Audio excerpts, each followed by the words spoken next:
प्रणमामि रविं देवं तेजोराशिं जगत्पतिं सर्वजीवप्रकाशं तम् आदित्यं प्रणमाम्यहं नमामि भास्करं देवं लोकनाथं महाप्रभुम् अज्ञानतिमिरग्नं तं दिवाकरमहं भजे कश्यपास्यात्मजं देवं जगतां हितकारिकं सर्वदुःखप्रशमनं वन्दे सूर्यं सनातनं पद्महस्तं महातेजं रक्तवर्णं महाबलं सप्तस्वरथमारूढं वन्दे देवं दित्यकम् उदयाचलमध्यस्थं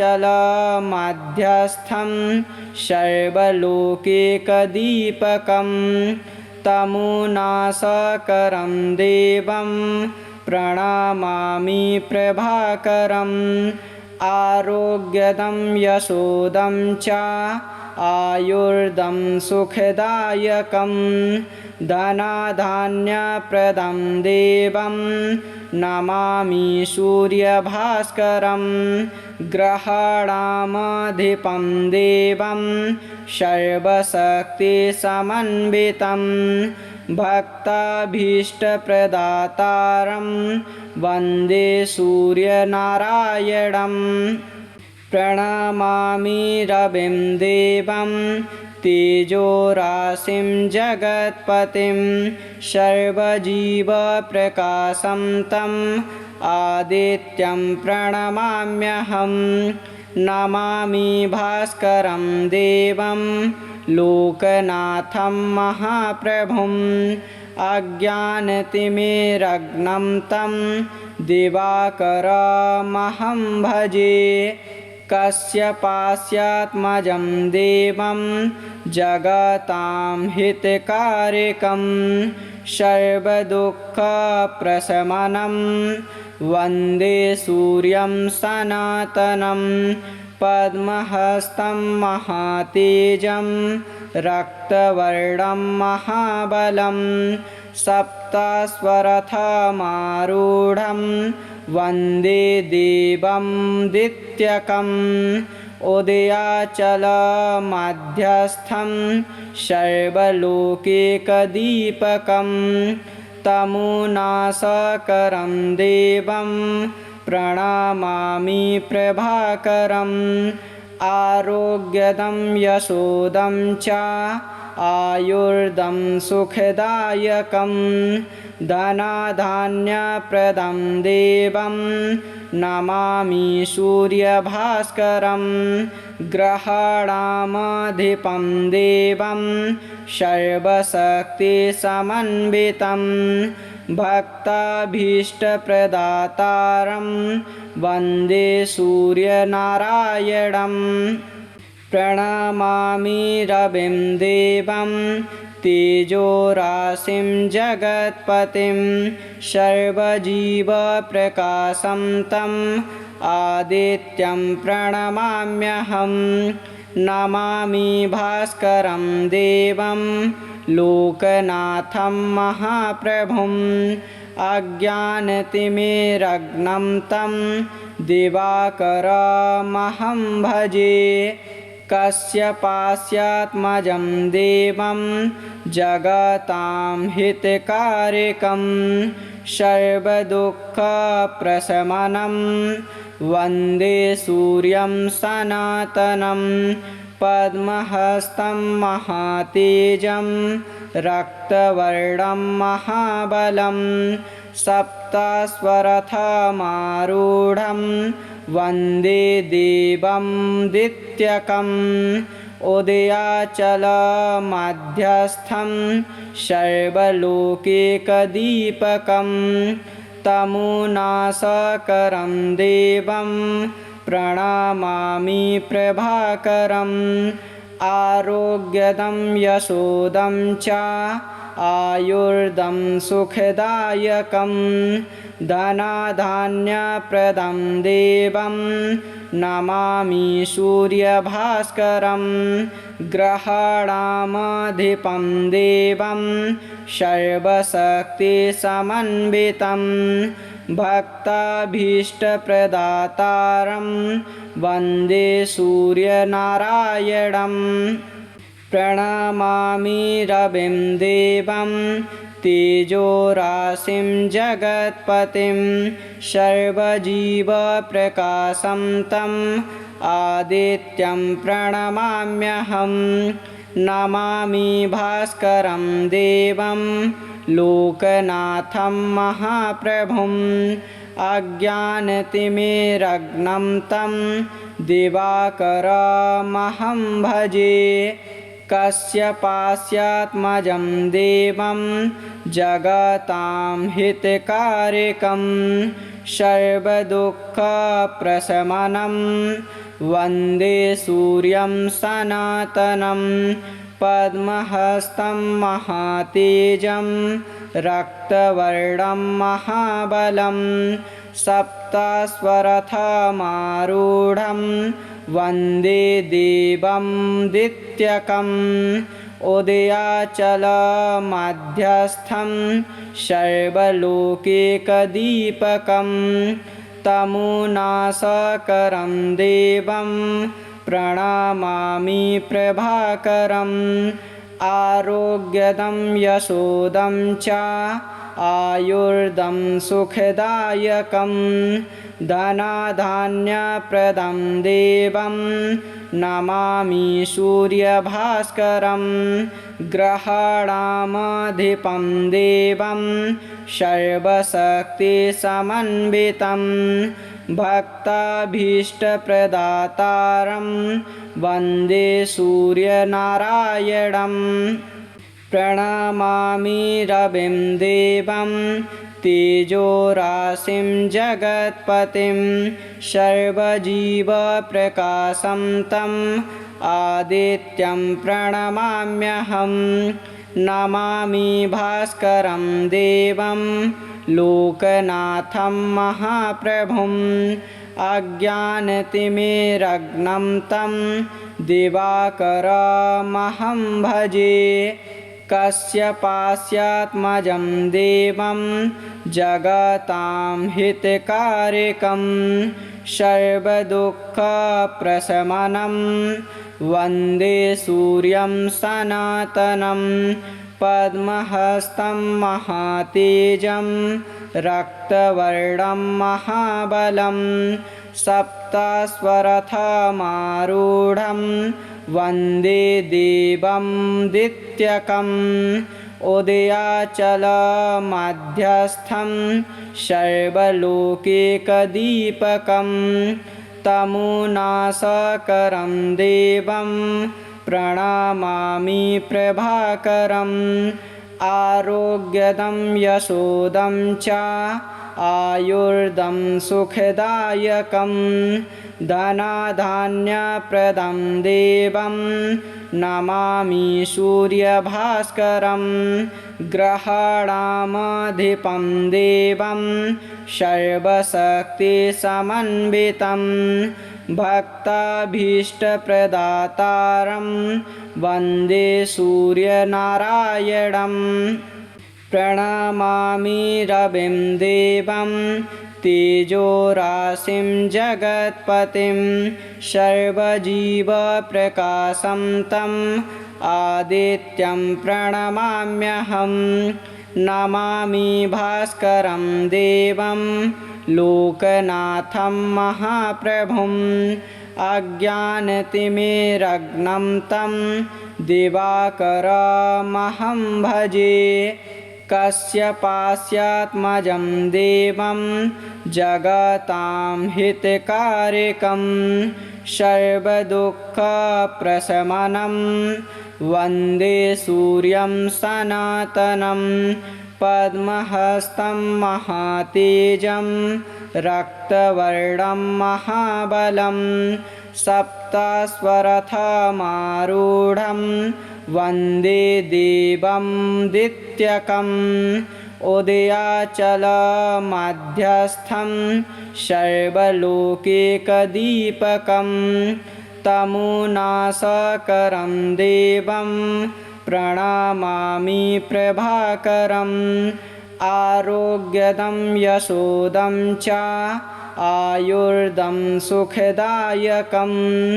धनधान्यप्रदं देवं नमामि सूर्यभास्करं ग्रहाणामधिपं देवं सर्वशक्तिसमन्वितं भक्ताभीष्टप्रदातारं वन्दे सूर्यनारायणं प्रणमामि रविं देवं तेजोराशिं जगत्पतिं सर्वजीवप्रकाशं तम् आदित्यं प्रणमाम्यहं नमामि भास्करं देवं लोकनाथं महाप्रभुम् अज्ञानतिमिरग्नं तं दिवाकरमहं भजे कश्यपास्यात्मजं देवं जगतां हितकारिकं सर्वदुःखप्रशमनं वन्दे सूर्यं सनातनं पद्महस्तं महातेजं रक्तवर्णं महाबलं सप्तस्वरथमारूढं वन्दे देवं दित्यकम् उदयाचलमध्यस्थं सर्वलोकैकदीपकं तमुनाशकरं देवं प्रणमामि प्रभाकरम् आरोग्यदं यशोदं च आयुर्दं सुखदायकं धनधान्यप्रदं देवं नमामि सूर्यभास्करं ग्रहाणामधिपं देवं सर्वशक्तिसमन्वितं भक्ताभीष्टप्रदातारं वन्दे सूर्यनारायणं प्रणमामि रविं देवं तेजोराशिं जगत्पतिं सर्वजीवप्रकाशं तम् आदित्यं प्रणमाम्यहं नमामि भास्करं देवं लोकनाथं महाप्रभुम् अज्ञानतिमिरग्नं तं दिवाकरमहं भजे कश्यपास्यात्मजं देवं जगतां हितकारिकं सर्वदुःखप्रशमनं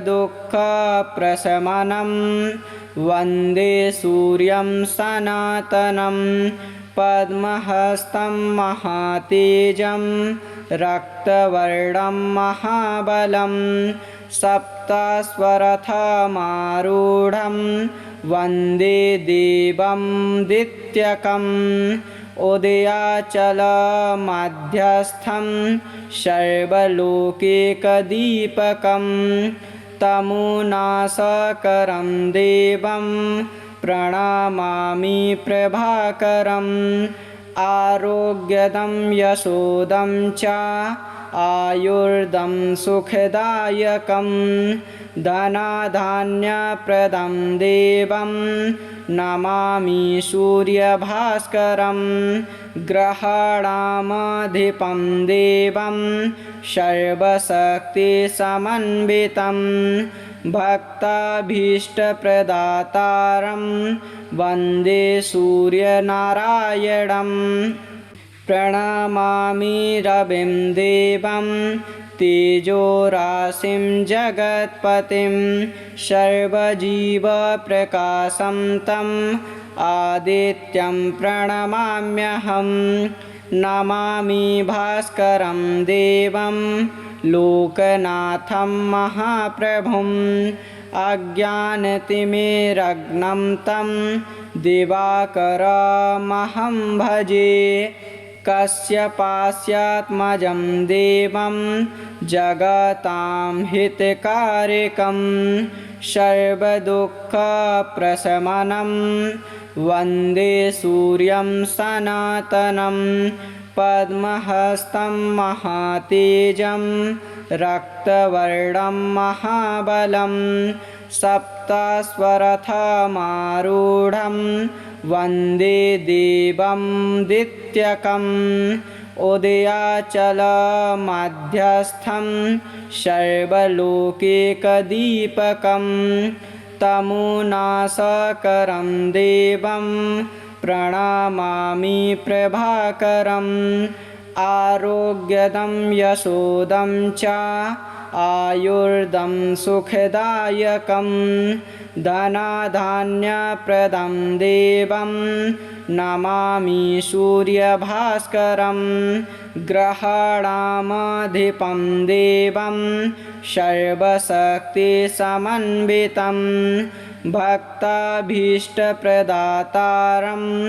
वन्दे सूर्यनारायणं प्रणमामि रविं देवं तेजोराशिं जगत्पतिं सर्वजीवप्रकाशं तम् आदित्यं प्रणमाम्यहं नमामि भास्करं देवं लोकनाथं महाप्रभुम् अज्ञानतिमिरग्नं तं दिवाकरमहं भजे कश्यपास्यात्मजं देवं जगतां हितकारकं सर्वदुःखप्रशमनं वन्दे सूर्यं सनातनं पद्महस्तं महातेजं रक्तवर्णं महाबलं सप्तस्वरथमारूढं वन्दे देवं दित्यकम् उदयाचलमध्यस्थं सर्वलोकैकदीपकं तमोनाशकरं देवं प्रणमामि प्रभाकरम् आरोग्यदं यशोदं च आयुर्दं सुखदायकं धनधान्यप्रदं देवं नमामि सूर्यभास्करं ग्रहाणामधिपं देवं सर्वशक्तिसमन्वितं भक्ताभीष्टप्रदातारं वन्दे सूर्यनारायणं प्रणमामि रविं देवं तेजोराशिं जगत्पतिं सर्वजीवप्रकाशं तम् आदित्यं प्रणमाम्यहं नमामि भास्करं देवं लोकनाथं महाप्रभुम् अज्ञानतिमिरग्नं तं दिवाकरमहं भजे कश्यपास्यात्मजं देवं जगतां हितकारकं सर्वदुःखप्रशमनं वन्दे सूर्यं सनातनं पद्महस्तं महातेजं रक्तवर्णं महाबलं सप्तस्वरथमारूढं वन्दे देवं दित्यकम् उदयाचलमध्यस्थं सर्वलोकैकदीपकं तमोनाशकरं देवं प्रणमामि प्रभाकरम् आरोग्यदं यशोदं च आयुर्दं सुखदायकं धनधान्यप्रदं देवं नमामि सूर्यभास्करं ग्रहाणामधिपं देवं सर्वशक्तिसमन्वितं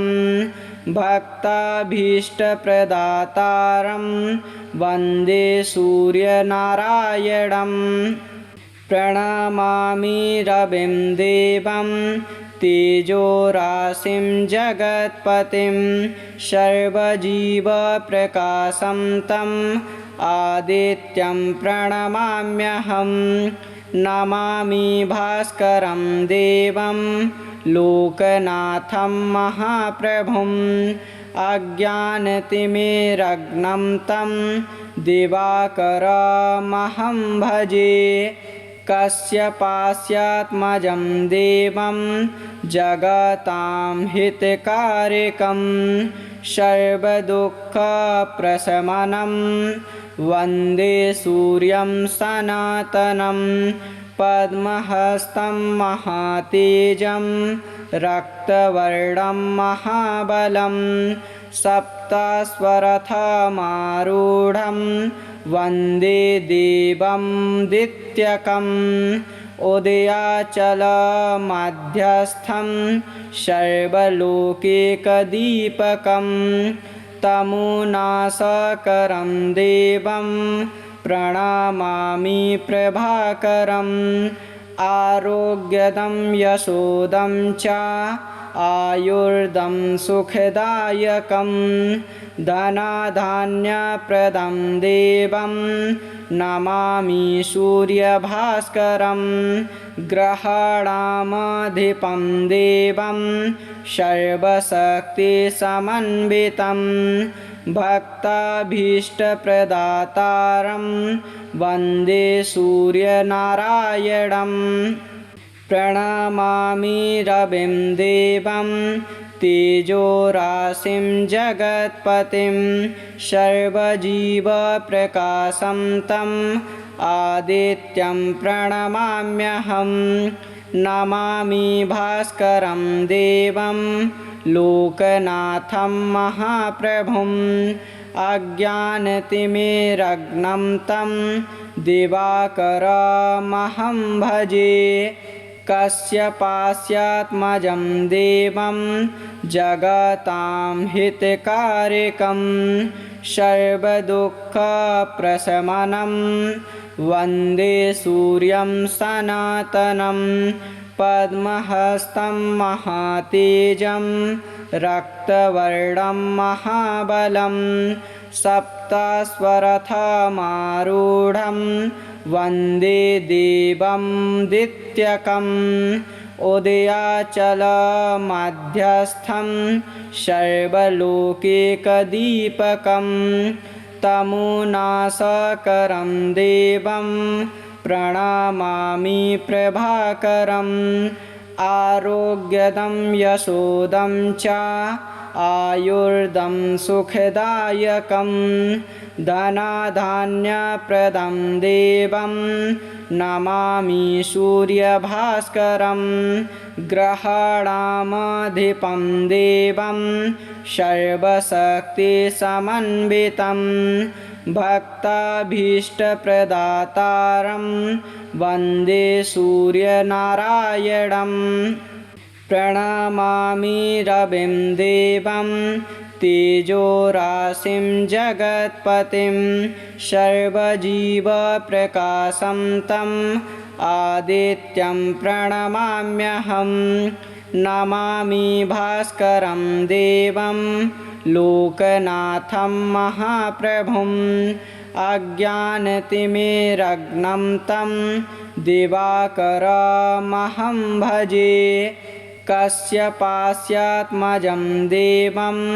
जगतां हितकारिकं सर्वदुःखप्रशमनं वन्दे सूर्यं सनातनं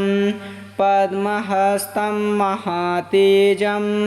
रक्तवर्णं महाबलं सप्तस्वरथमारूढं वन्दे देवं दित्यकम् उदयाचलमध्यस्थं सर्वलोकैकदीपकं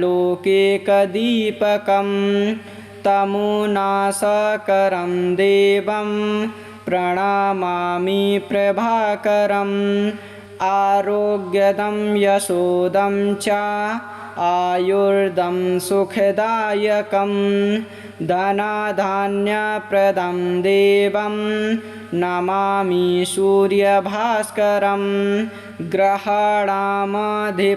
देवं सर्वशक्तिसमन्वितं भक्ताभीष्टप्रदातारं वन्दे सूर्यनारायणं प्रणमामि रविं देवं तेजोराशिं जगत्पतिं सर्वजीवप्रकाशं तम् आदित्यं प्रणमाम्यहं नमामि भास्करं देवं लोकनाथं महाप्रभुम् अज्ञानतिमिरग्नं तं दिवाकरमहं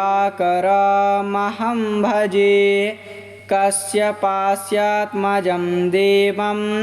जगतां हितकारिकं सर्वदुःखप्रशमनं वन्दे सूर्यं सनातनं पद्महस्तं महातेजं रक्तवर्णं महाबलं सप्तस्वरथमारूढं वन्दे देवं दित्यकम् उदयाचलमध्यस्थं सर्वलोकैकदीपकं तमोनाशकरं देवं प्रणमामि प्रभाकरम् आरोग्यदं यशोदं च आयुर्दं सुखदायकं धनधान्यप्रदं देवं नमामि सूर्यभास्करं ग्रहाणामधिपं देवं सर्वशक्तिसमन्वितं भक्ताभीष्टप्रदातारं वन्दे सूर्यनारायणं